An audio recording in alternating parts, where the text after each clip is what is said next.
Hi friends, welcome to Swapna's kitchen and rangoli. ఈరోజు నేను గోరుచిక్కుడు బంగాళదుంప కర్రీ ఎలా ప్రిపేర్ చేయాలో చూద్దాం. ముందుగా స్టవ్ ఆన్ చేసుకొని కుక్కర్ పెట్టుకొని అందులోకి 2 టేబుల్ స్పూన్ ఆయిల్ వేసి ఆయిల్ కొంచెం వేడయ్యాక 1 టీ స్పూన్ ఆవాలు, ఇందులోకి సన్నగా కట్ చేసి పెట్టుకున్న 2 ఉల్లిపాయలు వేసి బాగా ఫ్రై చేసుకోవాలి.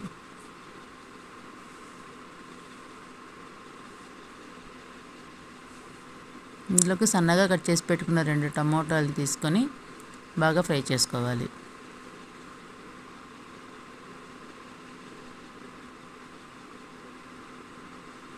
కొంచెం కరివేపాకు, 2 ఎండుమిర్చి వేసి బాగా మిక్స్ చేసుకుంటూ ఫ్రై చేసుకోవాలి. ఇలా వీడియోలో చూపించిన విధంగా ఫ్రై చేసుకోవాలి. ఇందులోకి సన్నగా కట్ చేసి పెట్టుకున్న గోరుచిక్కుడు,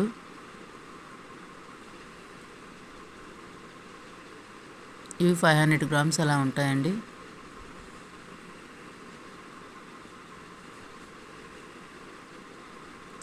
రెండు బంగాళదుంపల్ని పొట్టు తీసి ఇలా సన్న పీసులుగా కట్ చేసుకొని వేసుకోవాలి.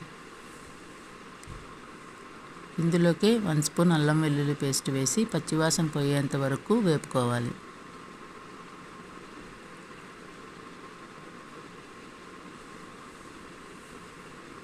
ఒక టీ స్పూన్ పసుపు, 2 స్పూన్స్ కారం,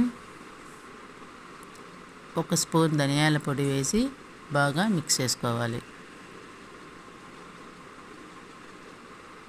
ఇందులోకి కొంచెం పల్లీల పౌడర్ వేసుకోవాలండి. పల్లీలు వేపుకొని మిక్సీ పట్టుకున్నానండి, అవి వేసుకొని బాగా మిక్స్ చేసుకుంటూ ఫ్రై చేసుకోవాలి. ఇందులోకి సరిపడినంత సాల్ట్ వేసి 2 గ్లాసెస్ వాటర్ అలా వేసి 2 విజిల్స్ వచ్చేంత వరకు ఉడికించుకోవాలి.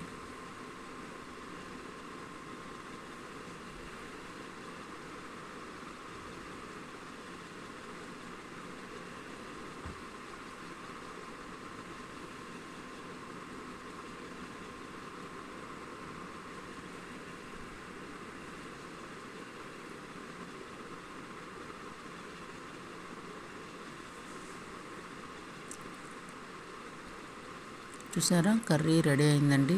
ఈ కర్రీ చాలా బాగుంటుందండి. చపాతీలోకి కానీ రైస్లోకి కానీ చాలా టేస్టీగా ఉంటుంది. సర్వింగ్ బౌల్లో తీసుకొని సర్వ్ చేసుకోవాలి. నా వీడియో కానీ మీకు నచ్చినట్లయితే లైక్ చేయండి, షేర్ చేయండి, సబ్స్క్రైబ్ చేయండి. Thank you for watching.